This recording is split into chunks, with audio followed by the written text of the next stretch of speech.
శుభోదయం.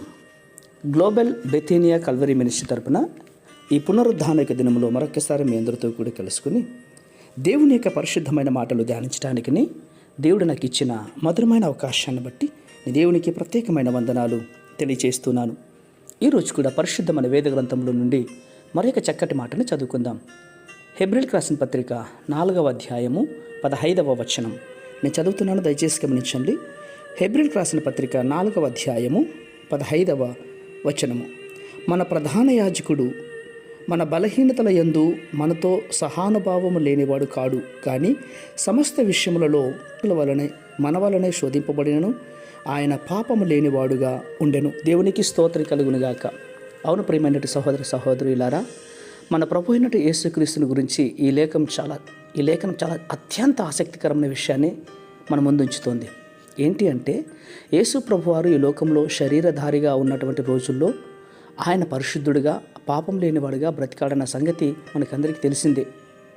అయితే ఇక్కడ కనబడుతున్నటువంటి ఆశ్చర్యకరమైన సంగతి ఏంటంటే, ఆయన అన్ని విషయాలలో కూడా అచ్చు మనలాగే శోధింపబడ్డాడు.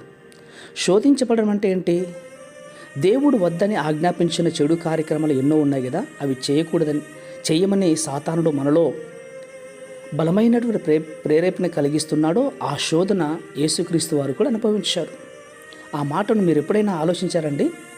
యేసుక్రీస్తు వారు సమస్త విషయంలో అచ్చు మనలాగానే శోధింపబడ్డాడు. అంటే ఈరోజు యవనస్తులు ఏ పాపాలు చేయాలని ప్రేరేపిస్తున్నాడో ఆ సకల పాపాల కొరకు యేసుక్రీస్తు వారు ప్రేరేపించబడ్డాడు.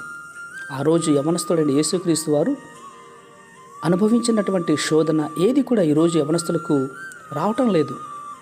శోధకుడైనటువంటి సాతాను ఈరోజు క్రైస్తవ యువతి యువకులను ఏ పాపాలు చేయమని ఆశపెడుతున్నాడో, ఒత్తిడి చేస్తున్నాడో, ప్రేరేపిస్తున్నాడో ఆ సకల దుష్కార్యాలు చేయమని యవనస్తుడైనటువంటి యేసుక్రీస్తు కూడా ఆశపెట్టాడు, ఒత్తిడి కూడా చేశాడు. ప్రియులారా, ఇక మీరు ఏ పాపానైనా ఊహించుకోండి, యేసుక్రీస్తు ఆ విషయాల్లో శోధించబడ్డాడు. అయితే అద్భుతమైన విషయం ఏంటంటే, శోధింపబడుతూ కూడా యేసుక్రీస్తు వారు పరిశుద్ధంగా కనబడ్డాడు. అలాంటి జీవితం మనందరి పట్ల దేవుడు కోరుకుంటూ ఉంటున్నాడు. కాబట్టి అలాంటి జీవితం కావాలంటే ఇప్పుడే దేవుని మందిరానికి రండి, దేవునితో కలిసి ప్రయాణం చేయండి. ఖచ్చితంగా మీ జీవితాలను అపవాది చేతికి అప్పగించకుండా దేవుడు కాపాడుతాడు. పరిశుద్ధమైన మా ప్రియ పరలోకపు తండ్రి, నిజమేనాయనా, మీరు శరీరధారిగా ఉన్నటువంటి ఆ రోజుల్లో ఎలాంటి జీవితాన్ని జీవించారో ఈ బిడ్డలు ధ్యానిస్తుంటుండగా అలాంటి జీవితాన్ని మాకందరికీ మనం అనుగ్రహిస్తారని విశ్వాసంగా నమ్మొచ్చు. చిన్న ప్రార్థనను మా రక్షకుని యేసయ్య నామమున బట్టి అడిగి వేడుకొని పొందుచున్నాం మా తండ్రి. ఆమేన్, ఆమేన్, ఆమేన్.